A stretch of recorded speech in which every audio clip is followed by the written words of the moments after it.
ఉత్తరాంధ్ర శాసన మండలి ఎన్నికల్లో కూటమి ప్రభుత్వం పాకలపాటి రఘువర్మ మద్దతు ఇవ్వడం హర్షణీయం.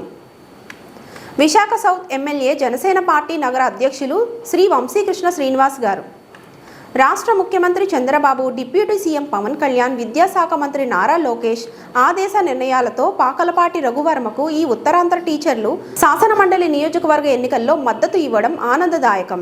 2 సార్లు శాసన మండలి సభ్యుడిగా వెనకబడిన ఉత్తరాంధ్ర కోసం పనిచేసిన రఘువర్మ లాంటి వ్యక్తులకు టీచర్ ఓటర్లు మద్దతు ఇవ్వాలని విశాఖ సౌత్ ఎమ్మెల్యే శ్రీ వంశీకృష్ణ శ్రీనివాస్ పిలుపునిచ్చారు. విశాఖ టీడీపీ కార్యాలయంలో పాకలపాటి రఘువర్మ మద్దతు తెలిపిన కార్యక్రమంలో విశాఖ సౌత్ ఎమ్మెల్యే శ్రీ వంశీకృష్ణ శ్రీనివాస్ పాల్గొన్నారు. ఈ నెల 27న జరిగే ఎన్నికల్లో టీచర్ ఓటర్లు కూటమి బలపరిచిన రఘువర్మకు అండగా నిలవాలని అన్నారు. సామాన్య కుటుంబం నుంచి వచ్చి ఉపాధ్యాయునిగా, సమాజ సేవకుడుగా ఉత్తరాంధ్ర వెనకబాటు రూపుమాపే లక్ష్యంతో పనిచేసిన పాకలపాటి రఘువర్మను శాసన మండలిలో 3వసారి అడుగుపెట్టే వరకు టీడీపీ, జనసేన, బీజేపీ కూటమి పార్టీ నేతలు కృషి చేయాలని అన్నారు. ఈ లెక్చర్లను కూడా కలుపుకున్నట్టుగానైతే 2 లక్షల మందికి పైగా అవుతారు. వీళ్ళకి ఎలాంటి ఆర్గనైజేషన్ కానీ, ప్రావిడెంట్ ఫండ్ కానీ, లేకపోతే ఇన్సూరెన్స్ కానీ, హెల్త్ కార్డులు మరొకటి కానీ అసలు గుర్తింపు అనేదే లేదు.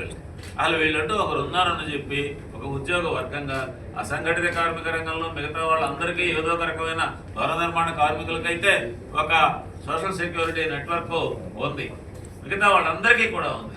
చాలా బాధాకరమైన విషయం వీళ్ళ సంగతి. మేము శాసన మండలిలో 2018 ఏప్రిల్ 4న వీళ్ళని గురించి పెద్ద ఎత్తున ప్రస్తావన చేయడంతో పాటు ఒక కార్యక్రమం చేపట్టాం. ఆ రోజు ప్రభుత్వం 3 మాకు హామీలు ఇచ్చింది ప్రైవేట్ టీచర్లకు సంబంధించి.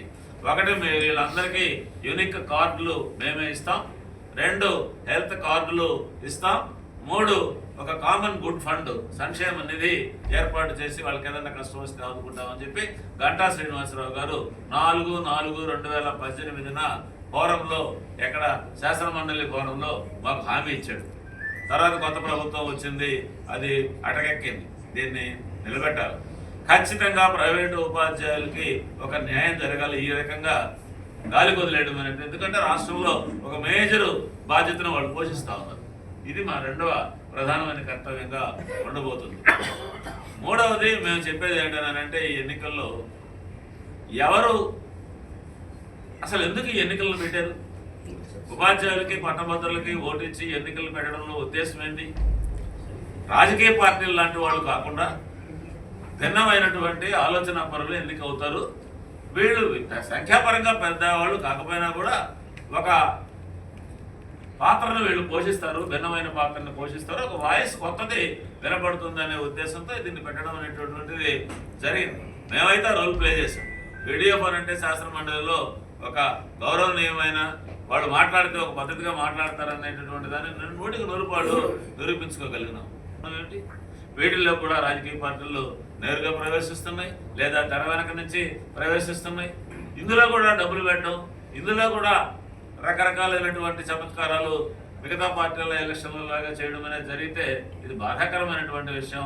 వీడిఎఫ్ వరకు ఎట్టి పరిస్థితుల్లోనూ వీటిని తీవ్రంగా వ్యతిరేకిస్తుంది, ప్రచారం కూడా చేస్తుంది. మేము ఎన్నికల్లో గెలవడమే కాదు, అసలు ఎన్నికలు ఎలా జరగాల, ఎవరు ఎన్నికల్లో నిలబడాలనే దాని గురించిన ఒక ప్రచారాన్ని కూడా మేము చేస్తాం.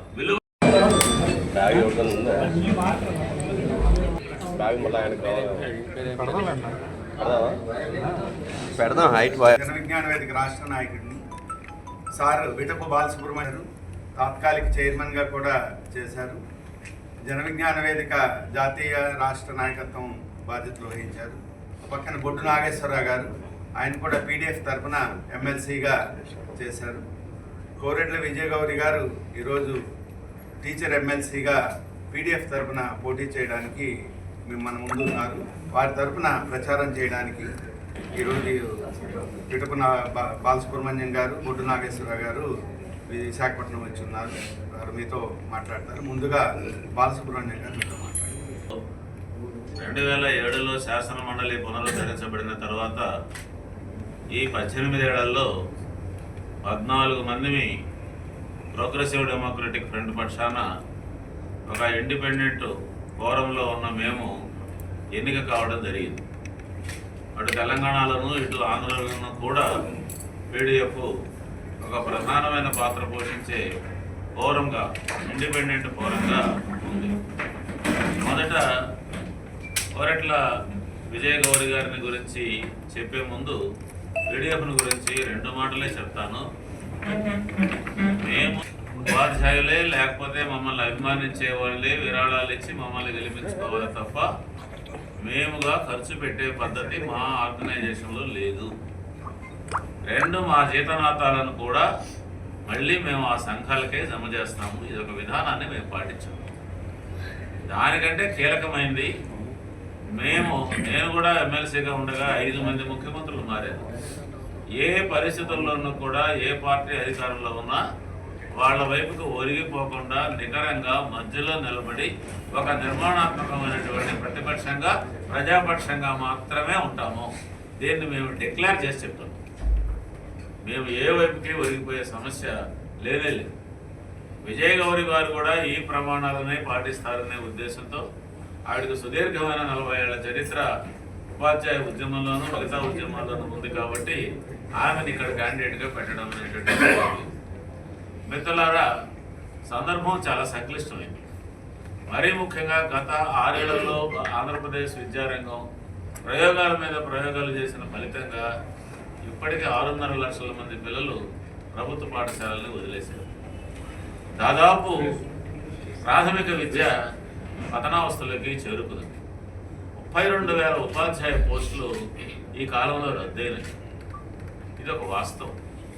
మళ్ళీ ఇప్పుడు 12,274 ప్రాథమిక పాఠశాలలు సింగిల్ టీచర్ స్కూల్ కింద మారితే రేపు జూన్లో ప్రస్తుత ప్రభుత్వం చేపట్టబోయేటటువంటి సంస్కరణలు కన్నా, అంటే ఒక ప్రైమరీ స్కూల్లో మిగతా ప్రైమరీ స్కూళ్ళన్నింటినీ విలీనం చేయడం అనేది కన్నా జరిగినట్టుగానైతే నా అంచనా ప్రకారంగా భారతదేశంలో ఎక్కడ లేనట్టుగా ఆంధ్రప్రదేశ్లో 24,000 సింగిల్ టీచర్ స్కూళ్ళు వస్తాయి.